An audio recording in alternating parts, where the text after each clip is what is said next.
যদি আপনারা কেউ এই জগতে ইতিহাস অধ্যয়ন করে যদি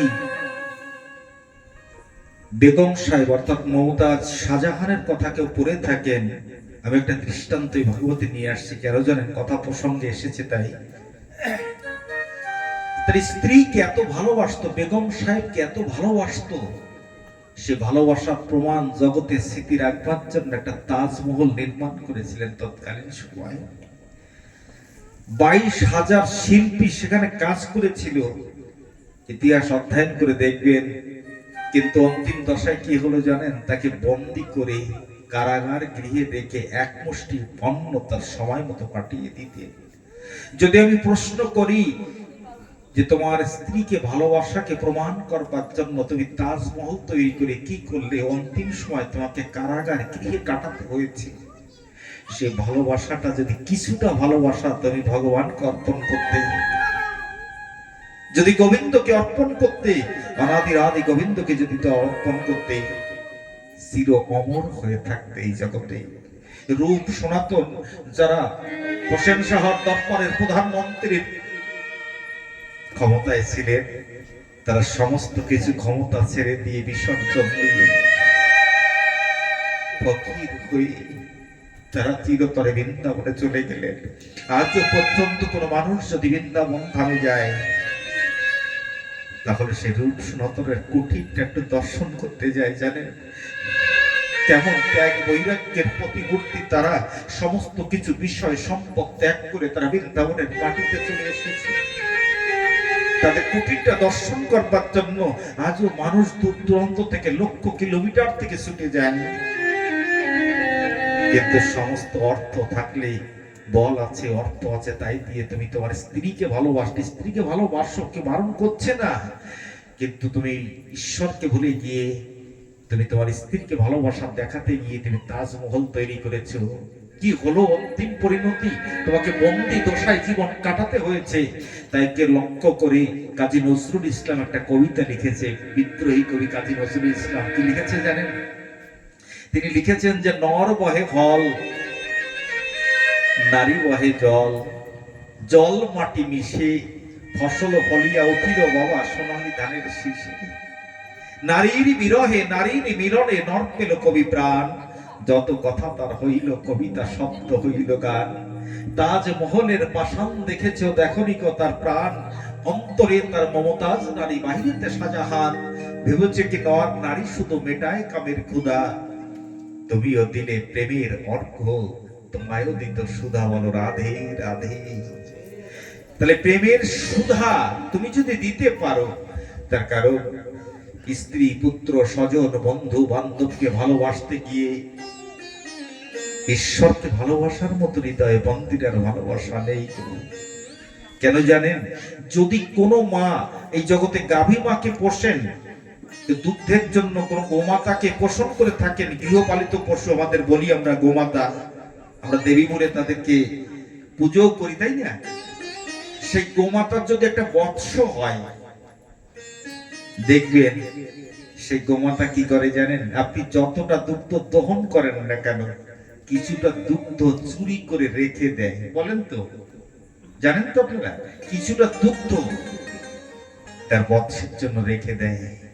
দেখবেন যখন মাঠে যায় না, ছেড়ে দেবে, যখন মাঠে যায় হাম্বার হবে, যখন তার সন্তানকে আহ্বান করে, যখন হাম্বার হবে তার বৎস ছুটে আসে তার কাছে, তখন যে দুগ্ধটুকু চুরি করে রেখেছিল, গোপনে রেখেছিল, সে দুগ্ধটুকু ছেড়ে দেয় বাচ্চার জন্য।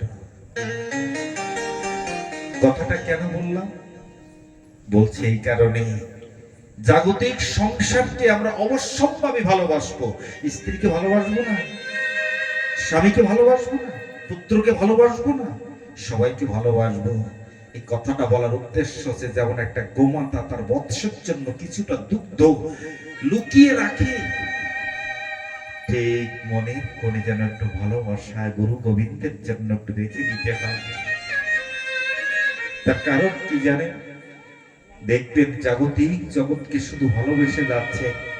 পরীক্ষা, আজ বছরের মাথায় বড় উৎসব করছি, নামযজ্ঞর আয়োজন করছি, যখন আমার মৃত্যু পথের যাত্রী হয়ে আমি শয্যাশায়ী হয়ে আছি, যে কীর্তনিয়াদের নিয়ে এসেছিলাম আমাকে রাগ রাগানি সহযোগে নাম শুনিয়েছে, তাই না? যদি আমি মৃত্যু পথের যাত্রী হই, আমাকে আসবে শোনাতে? আপনারা বলেন, আসবে কি? আসবে কেউ? কোন কীর্তনী আসবে আমাকে নাম শোনাতে? আসবে না। কিন্তু আমার মহাপ্রভু এই জগতে বলে গেলেন, প্রত্যেক দিন সন্ধ্যার সময় একটু পবিত্রতা অর্জন করে তোমরা ঠাকুর ঘরের কাছে গিয়ে বসে একটু করতালি দিয়ে তোমরা হরিনাম করো। যদি পরিবারের 5 জন সদস্য থাকে, 5 জনের ভিতরে কোনো একজন ব্যক্তি যদি হরিনাম করার অভ্যাস হয়, আমার মৃত্যু পথের যাত্রী হয়ে যেদিন আমি রওনা করব, আমার মহাপ্রস্থানের সময় আমাকে একটু হরিনাম শুনিয়ে দিয়ে আমার এই তাপিত অঙ্গ, আমার তাপিত অঙ্গ আমাকে শীতল করে দিয়ে নামের মাধ্যমে একদিন ভবনদী পারঘাটায় গিয়ে দাঁড় করিয়ে দেবে। আমি সেই নাম সঙ্গে করে নিয়ে একদিন আমি ভবনদী পাড়ি দিয়ে পার হতে আমি উপহার দিতে পারবো, যেখান থেকে এসেছিলাম। তাই তো মহাপ্রভু, আবার নিত্যানন্দ মহাপ্রভু এবং হরিদাস ঠাকুরকে আদেশ করেছিলেন, চৈতন্য অমৃতখানা অধ্যয়ন করে দেখবে, যে শুনো শুনো নিত্যানন্দ, শুনো হরিদাস, সর্বত্র আমার আজ্ঞা করহ প্রকাশ, জীবের দ্বারে দ্বারে গিয়ে করো তুমি ভিক্ষা, কহ কৃষ্ণ লহ কৃষ্ণ, কহ কৃষ্ণ শিক্ষা। যে কোনো কথা বললে তার একটা সিদ্ধান্ত দিতে হয় জগতে, তাই সিদ্ধান্ত দিয়ে যাচ্ছি। আমার মহাপ্রভুর নাম কোথায় করতে বলেছেন? বলেছে প্রত্যেক গৃহ আঙ্গিনায় গিয়ে তুমি কৃষ্ণ নাম শুনে এগিয়ে আসো।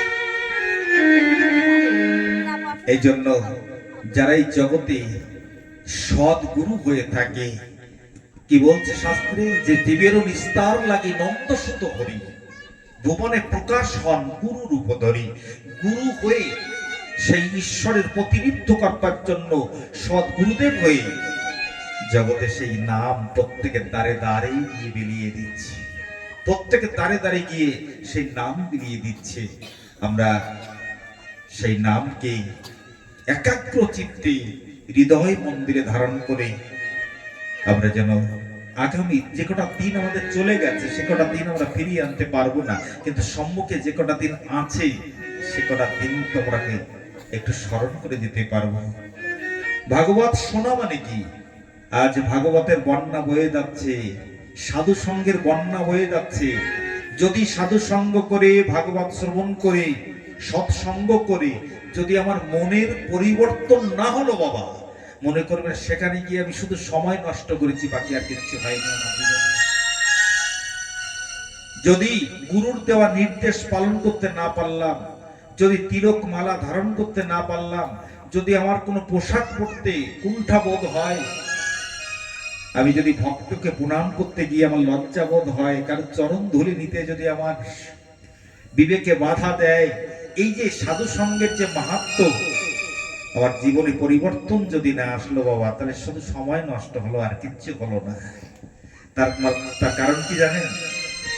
আমার মতো বকাউল্লাহ অনেক আছে, আর অনেক সোনাউল্লাহ আপনাদের মতো অনেক আছে, কিন্তু যদি সত্যিকারের পরিবর্তন না হয়, তাহলে আমরা ভজন পথে এক বিন্দু অগ্রসর হতে পারি। তার কারণ একটা মার্মিক কথা শুনে যান, আমি মৃত্যুর পরে আমার ছেলে, আমার পরিবার, আমার বংশ আমাকে উদ্ধার করে দেবে, এ আশা কেউ করে যাবেন না। এই জগতে কেউ করে যাবেন না। যদি পারেন তাহলে নিজের উদ্ধার নিজে করে যান। যদি বলেন নিজের উদ্ধার নিজেকে করে যেতে হবে, কেমন?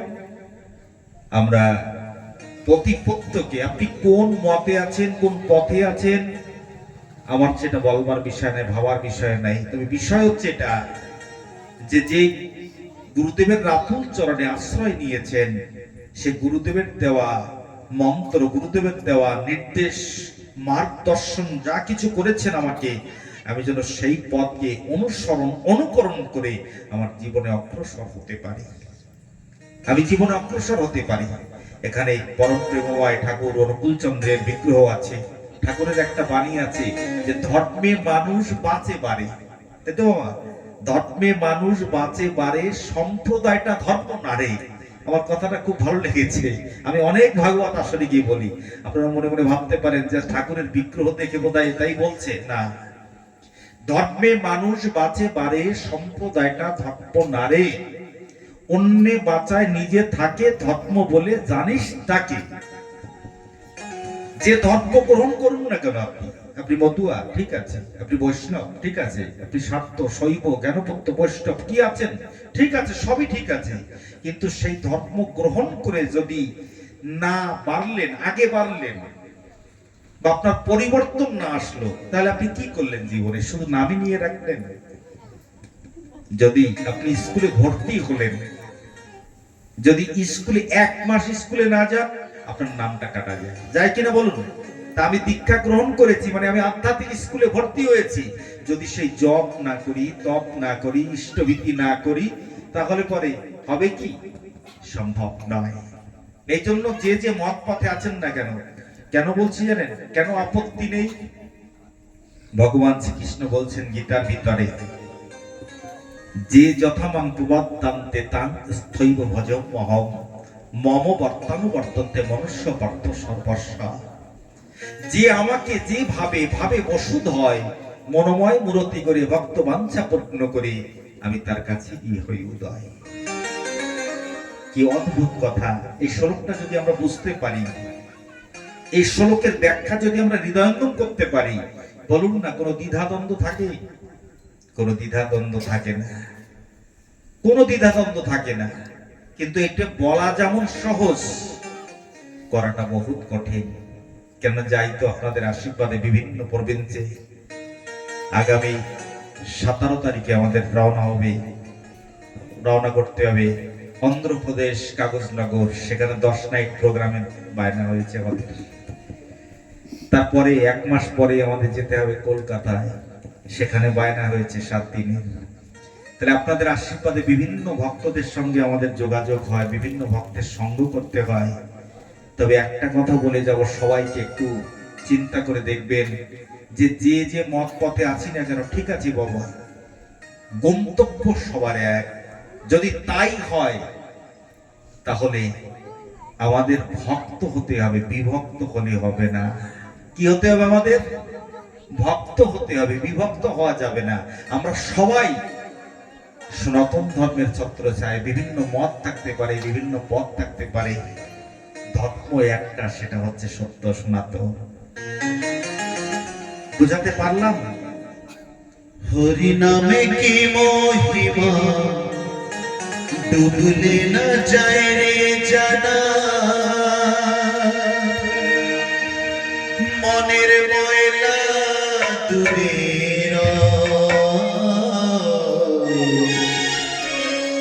জীবন হবে মধুময়।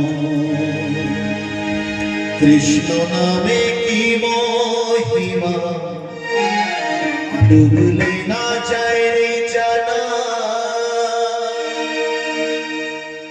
মনের ময়লা দূরে যায়, জীবন হবে মধুময়। নামে ত্রিকাব জানা যাবে দূরে,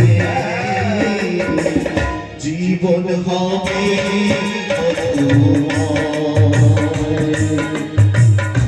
ও নামে ত্রিকাব জানা যাবে দূরে, জীবন হবে মধুময়।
কলিযুগে নদিয়ার বিমান কৃষ্ণ নামে কাঁদিত সদা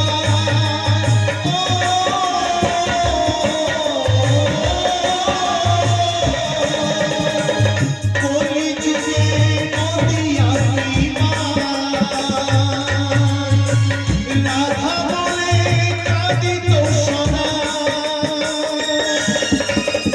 রাধা বলে লীলা চলে ছাড়তে বসে অদ্বৈ জলে কৃষ্ণ বলে লীলা চলে ছাড়তে বসে অদ্বৈ জলে ডুবেছে আর ফিরে আসে না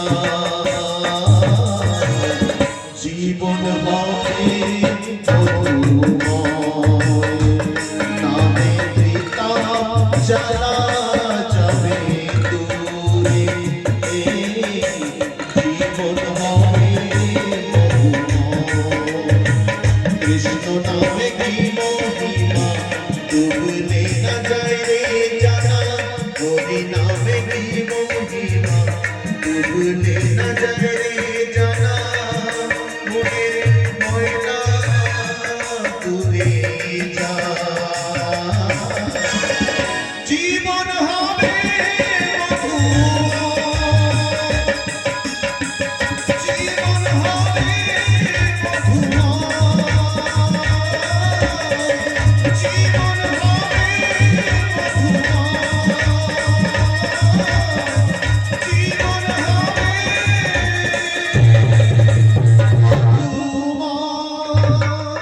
बोलिए वृंदावन बिहारी लाल की जय बोलिए श्याम सुंदर भगवान की जय बोलिए जुगल किशोर सरकार की जय प्रेम से बोलो जय जय श्री राधे श्याम जय श्री राधे দেখুন আমরা শ্রীমদ্ ভাগবত মহাপুরাণের সান্নিধ্যে স্থান গ্রহণ করেছি।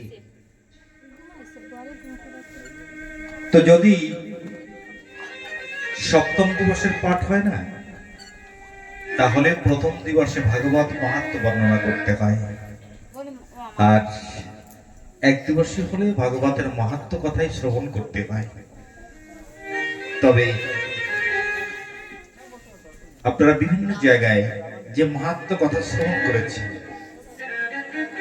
আমরা যদি তার গুণ, তার মহিমা যদি না জানতে পারি, তাহলে প্রত্যেক জায়গায় প্রথম দিবসে মহিমা প্রকাশ হয়। তো যেখানে বসে ভাগবত কথা হয়েছিল সেখানে ৮৮,০০০ ঋষিমুনি উপস্থিত ছিল। সে জায়গাটার নাম হচ্ছে নৈমিষারণ্য।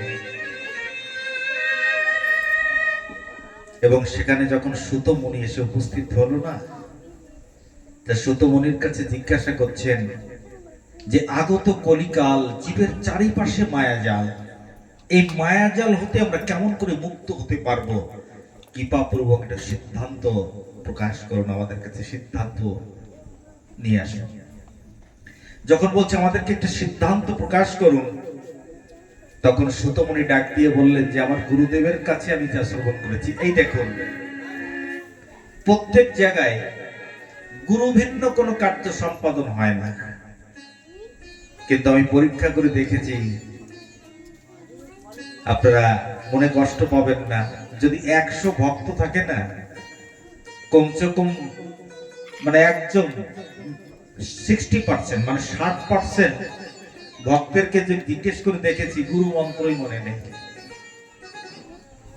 ঠিক বললাম না ভুল বললাম? ঠিক বলছি তো? না এই জায়গা সব সবাই মনে আছে, এই জায়গার কথা বলছি না, আমি অনেক জায়গা দেখেছি, আমি তাই বলছি। আমি আগে বলতাম দীক্ষা নেওয়ার কথা বা দীক্ষা নিতে হয়, একদিন মনে মনে চিন্তা করছি যে যদি দীক্ষা নিয়েই সেই নামই মুখস্থ করে রাখতে পারলাম না, নাম জপ করতে পারলাম না, গুরুকে একটু ভাবলাম না, গুরু সঙ্গ করলাম না, আমি আর প্রস্তাব দেই না, দেই না প্রস্তাব। তার কারণ আপনার যদি তিনটে জিনিস ভুল হয়ে যায় জগতে, খুব মার্মিক কথা শাস্ত্রকার মহাজনরা বলেছেন, কোন পুত্র সন্তান যদি ছোট সময় থেকে তাদেরকে আদর্শ দিতে না পারেন, সে কোন দিকে গড়াবে বড় হলে তা বলা যায় না। দ্বিতীয়, যদি কারোর বিবাহকরণ ঠিক না হয় বাবা, তাহলে তার জীবন কোন দিক করাবে তাও বলা যায় না। তৃতীয়ত, যার গুরু দীক্ষা সঠিক দীক্ষা হয়নি, তার ব্যক্তি জীবন কোন দিক করাবে তাও বলা যায় না। এই তিনটে জিনিস জীবনে যদি ভুল হয়ে যায়, তার জীবন কোন দিকে অতিবাহিত করবে কেউ বলতে পারে না। এই জন্য আর এখন যেরকম দেখুন, মানুষকে বলা হয় যে সৎগুরুর আশ্রয়, আপনি যদি 50 বছর অপেক্ষা করেন করুন না, কোনো আপত্তি নেই, কিন্তু যেদিন সৎগুরু পাবেন সেদিন সৎগুরুদেবের কাছ থেকে দীক্ষা নেওয়া প্রয়োজন। এখন শিষ্যেরও বাবা অভাব নাই, গুরুদেবের অভাব নাই। যদি বলেন কিরকম, এই যে ভাগবত কথা বলতে এসেছি, পাঠকেরও বর্তমান অভাব নাই, তাই তো? এই যে আমার দলের লোক হাসতেছে, আমি কয়েকজনের নাম শুনেছি বাবা, ভালো ভালো পাঠ করা ভালো, হরি কথা আলোচনা করা ভালো, যেরকম গুরু হওয়া ভালো, নাম প্রচার করা ভালো কিনা বলুন। এক গুরুদেবের একটা ছোট্ট ঘটনা বলি। এক গুরুদেব বসে আছে, বসে থাকলে পরে এক শিষ্য, মানে যেরকম গুরু ঠিক সেরকমই শিষ্য, শিষ্যর নাম নিবারণ, নিবারণ এসে হাজির হয়েছে। এখন গুরুদেব আসতে তাকায়, দেখে কি নিবারণের পায়ে বালক যারা জুতো পায়ে দিয়েছে। কেমন গুরু আর কেমন শিষ্য একটু শুনে যান। তবে সবাই নয়, আমি সবার কথা বলছি। এখন গুরুদেব ভালো করে তাকায়, দেখে ভালো একজন চপ্পল পায়ে দিয়েছি। নিবারণ বলছে, নিবারণ ভালো একজন চপ্পল পায়ে দিয়েছি। বলার সঙ্গে সঙ্গে নিবারণ বুঝতে পারছে, বলছে গুরুদেব তোমার পছন্দ হয়েছে নাকি? তাহলে এক কাজ করো, একখান তুমি নিয়ে যাও, একখান আমি নিয়ে যাবো। একখান জুতো পায়ে দিয়ে দাঁড়িয়ে বলে তাহলে দুখান নিয়ে যাবো। যে বলছে দুখান নিয়ে যাও, তখন গুরুদেব ডাক দিয়ে বলছে, বাবা তো বাড়িকে মা যদি জিজ্ঞেস করে কি বল ভানে, কই বল মানে যে কুত্তই নিয়ে গেছে। বোঝা গেল কি শিষ্য আর কি গুরুদেব, এই নাকি গুরু শিষ্যের পরিচয় বাবা। যিনি এই জগতে কোন শিষ্যকে মার্গদর্শন করে ইহ জগৎ থেকে সে পরম জগতে নিয়ে যাবে, যার মূল আদর্শের পরে তার চরিত্রটা কি এমন হওয়া প্রয়োজন বলুন। আজ 88,000 ঋষি মুনিগণ, সুতমুনি তার থেকে অনেক বয়োজ্যেষ্ঠ, অনেক জ্ঞানী গুণী বুদ্ধিজীবী ঋষি বর্গ সেই 88,000 ঋষি মুনির ভিতরে উপস্থিত আছেন নৈমিষারণ্যে। তারা সবাই হাত জোর করে প্রার্থনা করলেন, কৃপা পূর্বক আগত কলিকাল জীবের চারিপাশে মায়াজাল, আমরা এই মায়াজাল হতে কেমন করে মুক্ত হতে পারবো, কৃপা পূর্বক আমাদেরকে একটু বলুন। তিনি বললেন, আমার গুরুদেবের কাছ থেকে যা শুনে এসেছি। গুরুদেবকে না সুখদেব মহামুনি পরীক্ষিত মহারাজকে যখন সপ্তম দিবসের কথা শুনিয়েছিলেন, সেখানে বসে কথা শুনে এসেছিলেন, বলল আমি যা গুরুদেবের কাছ থেকে যা কিছু শুনে এসেছি আমি আপনাদের কাছে সেই কথা বর্ণনা করব। দেখুন 88,000 ঋষিমুনিগণ একাগ্র চিত্তে বসলেন যে আমাদেরকে মার্গদর্শন করুন। তিনি মার্গদর্শন করলেন সুতমুনি, উগ্রশ্রবা সুতমুনি। সেই সুতমুনি যখন মার্গদর্শন করছেন, প্রথম বর্ণনা করলেন, কি বর্ণনা করলেন জানেন? তিনি ভাগবত মহিমা বর্ণনা করলেন। দেখুন, ভগবত শব্দের অর্থ হচ্ছে ভগবান, আর ভাগবত শব্দের অর্থ হচ্ছে ভক্ত। যে ভক্ত এবং ভগবানের কথা হয় সেটাই হচ্ছে ভাগবত কথা, তাই তো? তাহলে ভাগবত মহিমা প্রকাশ করতে গিয়ে সর্বপ্রথম বললেন তিনি, এই যে ভাগবত লিখতে গেলে আমরা ভাগবত লেখি না, প্রথম লেখি শ্রী, তাই তো? তারপরে মত, তারপরে কি ভাগবত লিখতে গেলে 4টি অক্ষর, তাই তো? ভ, গ, ব, ত, তাই তো মা? ঠিক বলছি তো? তাহলে এই যে প্রথম যে শ্রী, এই শ্রী শব্দের অর্থ কি? বলছে শ্রী শব্দের অর্থ হচ্ছে শ্রীমতী রাধারানী। বলে শ্রী শব্দের অর্থ শ্রীমতী রাধারানী? বলে হ্যাঁ। আবার বলছে শ্রী শব্দের অর্থ হচ্ছে লক্ষ্মী, আবার বলছে শ্রী শব্দে সুন্দর। এবার আপনারা মনে মনে চিন্তা করবেন যে শ্রী শব্দে যদি রাধারানী হয়, শ্রী শব্দে যদি লক্ষ্মী হয়, শ্রী শব্দে যদি সুন্দর হয়, আমরা কোনটা ভেবে নেব, তাই না? একটা মনে আসে কিনা? চিন্তা করবেন না। তার কারণ যারা বক্তা এই জগতে, যারা আলোচনা করেন, যারা বক্তা, তারা এটা বুঝিয়ে দেওয়ার জন্য একটা সিদ্ধান্ত, একটা দৃষ্টান্ত, সিদ্ধান্তকে বোঝানোর জন্য দৃষ্টান্ত সম্মুখে নিয়ে সিদ্ধান্তকে বোঝানো হয়। সিদ্ধান্ত এবং দৃষ্টান্ত এই দিয়েই বক্তারা আলোচনা করেন বোঝানোর জন্য। যেমন মা কোন একটা সন্তানকে ঔষধ প্রদান করবে, ধরুন বাচ্চাটার ম্যালেরিয়া হয়েছে, ডাক্তারবাবুর কাছে গিয়েছেন, ডাক্তারবাবু একটা ঔষধ দিয়েছে, একটা কুইনান ট্যাবলেট দিয়েছে। ডাক দিয়ে বললো, বাবা এই ওষুধটা খেতে হবে তোমাকে। ছোট মানুষ তো বলছে, না মা আমি ওষুধ খাবো না, ওই ওষুধটা ভীষণ তেতো, আমি ওষুধটা খাবো না। মা তখন কৌশল করে কি করে জানেন? একটা মিষ্টি লাড্ডুর ভিতরে ঔষধটা পুড়ে দিয়ে তখন সন্তানকে ঔষধটা খাইয়ে দেয়। তা বক্তা যারা এই জগতে বিভিন্ন সিদ্ধান্তকে বোঝানোর জন্য দৃষ্টান্ত এনে তখন সিদ্ধান্তকে বোঝানো হয়। তাহলে শ্রী শব্দে রাধারানী এবং শ্রী শব্দে লক্ষ্মী, শ্রী শব্দে সুন্দর। বলছে শ্রী শব্দে রাধারানী কেন জানেন?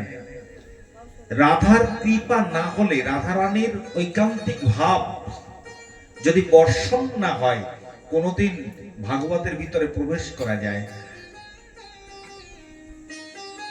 রাধা শব্দ বুঝতে হলে পরে অহৈতুকী, অকামনা, রাগাত্মিকা, বেদাতি। আমরা ঈশ্বরকে ভজনা করব, ভগবানকে ভজনা করব, কখন আমাদের পরিপূর্ণতা লাভ হবে জানেন কি? এই যে 4টে শব্দ বললাম, ভাগবতের শব্দ, অহৈতুকী, অকামনা, রাগাত্মিকা, বেদাতি। আমি ভগবানকে পুজো করব, ভগবানকে ভালোবাসবো, কোনো হেতু থাকবে না, তাহলে অহৈতুকী হলো। বলে হেতু কিরকম? আমি 100 টাকার ভোগ অর্পণ করলাম, মায়ের পূজা হচ্ছে, কালী পূজা হচ্ছে, দুর্গা পুজো হচ্ছে, আমি 100 টাকার ভোগ অর্পণ করে আমি 1 কোটি টাকা চাওয়া চাইলাম মায়ের কাছে, মা একটা বড় বিল্ডিং ঘর হোক, ছেলের চাকরি হোক, মেয়ের বিবাহ হোক। ভোগ দিলেন কত টাকা? 100 টাকা। বলে এই যে লেনদেন হচ্ছে, এখানে রাধা প্রেম হচ্ছে না, রাধার ভাবকান্তি বিলাস হচ্ছে না, অহৈতুকী, ভগবানের কাছে হেতু থাকবে না। এক, অকামনা, তার কাছে কামনা থাকবে না। 3, অহৈতুকী, অকামনা, রাগাত্মিকা। ভজন হয় 2 প্রকার, একটা হচ্ছে বিধি মার্গ, একটা হচ্ছে রাগ মার্গ। এগুলো উচ্চাঙ্গে না গেলে কোনো হৃদয়ঙ্গম করা যায় না। তাহলে বিধি মার্গে কোনোদিন ভজন হয় না, রাগ মার্গে গিয়ে ভজন হয়। অহৈতুকী, অকামনা, রাগাত্মিকা, বেদাতীত, এই 3টে সত্তাকে যেদিন অতিক্রম করে মানুষ যায়, তখন বেদাতীত, বেদ বিধির ঊর্ধ্বে চলে যায়। তখন যেরকম ব্রজবাসী গোপীরা গিয়েছিলেন, বেদ বিধির ঊর্ধ্বে চলে গিয়েছিলেন তারা। ঠিক। যদি বলেন তাহলে লক্ষ্মী বললো কেন? দেখুন এই জগতে না, শাস্ত্রের কথা বলছি, নায়িকা 2 প্রকারের হয়। এই যে কোন লক্ষ্মী, বৈকুণ্ঠে যে লক্ষ্মী বসে রয়েছে, আমি সে লক্ষ্মীর কথা বলছি না এখানে। বৈকুণ্ঠের লক্ষ্মী নারায়ণের সান্নিধ্যে হাত জোর করে বসে থাকে, আর যে নারায়ণ লক্ষ্মীর সান্নিধ্যে হাত জোর করে বসে থাকে, আমি সেই লক্ষ্মীর কথা বলছি। যদি বলেন কেমন জানেন? শাস্ত্রে বামা নায়িকা, দক্ষিণা নায়িকা। এই যে স্বামী স্ত্রীর ব্যাপার না, কোন দেখবেন সংসারে কোন স্বামীর কাছে স্ত্রী হাত জোর করে বসে থাকে, আবার কোন সংসারে স্বামী স্ত্রীর কাছে হাত জোর করে বসে থাকে। বললাম না কি? ঠিক আছে তো? শাস্ত্রের কথা, শাস্ত্রে লিখেছে, তাই আমি বলছি আপনাদের কাছে। কোন সংসারে গিয়ে দেখবেন, ঠিক আছে, স্বামী যদি গরমপন্থী হয় স্ত্রী নরমপন্থী, আবার স্ত্রী যদি গরমপন্থী হয় স্বামী নরমপন্থী। একদম বাস্তব, অবাস্তব কিচ্ছু নয়।